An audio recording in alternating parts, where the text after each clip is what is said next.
కుటుంబంతో ఒకరి బంధం అనుకోకుండా తెగిపోతేనే మనం విలవిలలాడిపోతాం. అలాంటిది మనతో ఉన్న మనిషి ఇంకెప్పటికీ కనిపించడు అని తెలిస్తే తల్లడిల్లిపోమా? అలాంటిది ఒకే కుటుంబంలో 18 మంది ఒకేసారి మృత్యువాత పడ్డారని తెలిస్తే బంధుమిత్రుల ఆవేదన ఎలా ఉంటుంది? ఒకే కుటుంబంలో 6 ప్రాణాలు కోల్పోతే అది గుండెల్ని ఎంతలా పిండేస్తుంది ఊహించడం కూడా కష్టం. 45 మందిని బలి తీసుకున్న సౌదీ బస్సు ప్రమాదంతో మృతుల కుటుంబాలు ఇప్పుడు శోక సంద్రంలో మునిగిపోయాయి. పవిత్ర యాత్ర కోసం వెళ్లిన వారు అక్కడే మృత్యువాత పడ్డారని తెలిసి గుండె లవిసేలా రోదిస్తున్నారు అయిన వాళ్ళు.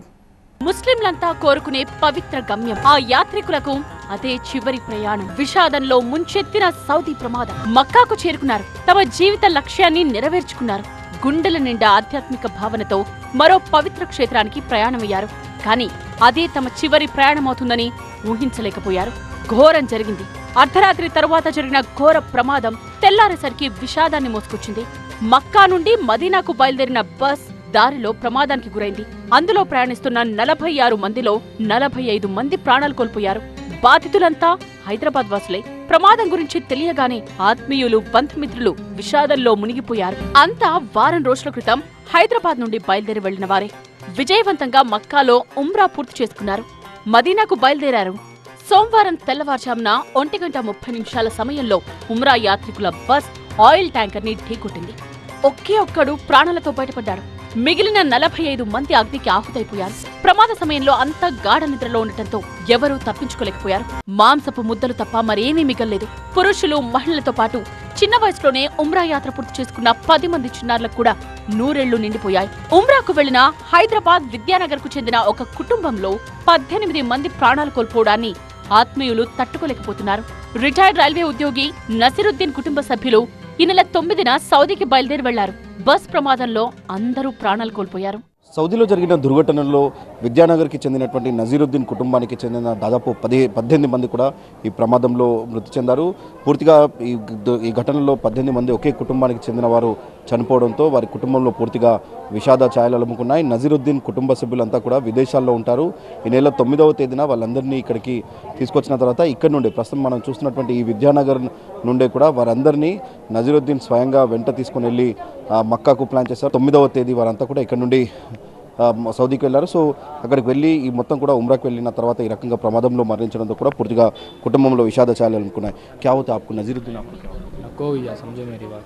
कितने जन हो गए पूरे? आपको 18 मेंबर्स। अच्छा, पूरे आपका फैमिली पूरा इसमें? पूरा मेरा फैमिली था इसमें। आपको कब इन्फॉर्मेशन मिला? हमारे मॉर्निंग 5:30 को इन्फॉर्मेशन मिला। बेटियां हैं, भवा है, बच्चे उनके साथ।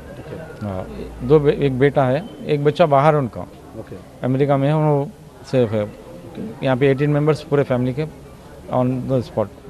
నసిరుద్దీన్ దంపతులు 3 కూతుళ్లు, కొడుకులు, కోడళ్లు, మనవళ్లు, మనవరాళ్లు, మొత్తం 18 మంది కుటుంబ సభ్యులు ఈ ప్రమాదంలో ప్రాణాలు కోల్పోయారు. ఇది ఒకే కుటుంబానికి చెందినటువంటి మొత్తం 18 మంది కూడా ఈ నెల 9వ తేదీన కూడా వారంతా కలిసి వెళ్లారు. అయితే ఇక్కడ వారికి సంబంధించిన కొడుకు కావచ్చు, కోడలు, ఆ తర్వాత వాళ్ళకి సంబంధించిన బిడ్డలు, ఆ తర్వాత వారికి సంబంధించిన పిల్లలు, వీళ్ళంతా కలిసి 9వ తేదీన వెళ్లారు. సో ఈ రకంగా సౌదీకి వెళ్ళి పవిత్రమైనటువంటి మక్కాకు వెళ్ళి అక్కడ ప్రమాదంలో మృతి చెందడంతో కూడా పూర్తిగా కుటుంబంలో విషాద ఛాయలు అలుముకున్న పరిస్థితి కనిపిస్తోంది. దీంతో ఆయన ఇంటి దగ్గర బంధుమిత్రులు విషాదంలో మునిగిపోయారు. అంత్యక్రియలను సౌదీలోనే నిర్వహించాలని నిర్ణయించారు. उसके बाद आप लोग जो परिवार के लोग जो भी बोलेंगे उधर ही करना है, क्या करना है, जैसा आपका रिलेशन है उसका आधार पर उसका निर्णय होगा। जी सर, हम लोग वहीं पे करना चाह रहे सर। हाँ, वही करना चाहते हो, जो भी जाना चाहते तो उनका भी व्यवस्था करेंगे लोग। హైదరాబాద్ మల్లేపల్లి, బజార్ ఘాట్, ఆసిఫ్ నగర్ కు చెందిన వారు సౌదీ ప్రమాద మృతుల్లో ఉన్నారు. ఒకే కుటుంబంలో 8 మంది చనిపోగా మరో కుటుంబంలో 7 మంది మరణించడంతో వారి కుటుంబ సభ్యులు, బంధుమిత్రుల ఆవేదనకు అంతులేదు. రాత్రి ఫోన్లో మాట్లాడిన వారు ఉదయానికి ఇక లేరని తెలిసి తీవ్ర విషాదంలో మునిగిపోయారంతా. लास्ट हमारा नाइट में 10:30-11 के करीब हमको बात हुआ है, ऐसा फ़ोन आया था कि रास्ते में जा रहे बोल के, तो उसके बाद से फिर हमको अपडेट नहीं आया। सुबह अर्ली मॉर्निंग हमको ये आया कि एक्सीडेंट हो गया, कोई भी सर्वाइव नहीं करे उसमें बोल के। సౌదీ అరేబియాలో జరిగిన ఘోర బస్ ప్రమాదంలో మరణించిన 45 మంది హైదరాబాదీ ఉమ్రా యాత్రికుల కుటుంబాలకు తలా 5 లక్షల చొప్పున పరిహారం అందించాలని తెలంగాణ ప్రభుత్వం నిర్ణయించింది. మృతుల కుటుంబాలకు అండగా ఉండేందుకు ఒక ప్రతినిధి బృందాన్ని సౌదీకి పంపాలని నిర్ణయించింది. సౌదీలోనే అంత్యక్రియలు చేయాలని ప్రభుత్వం సూచించింది. బాధిత కుటుంబాల నుండి 2 చొప్పున కుటుంబ సభ్యులను సౌదీకి తీసుకెళ్లే ఏర్పాట్లు చేస్తున్నారు.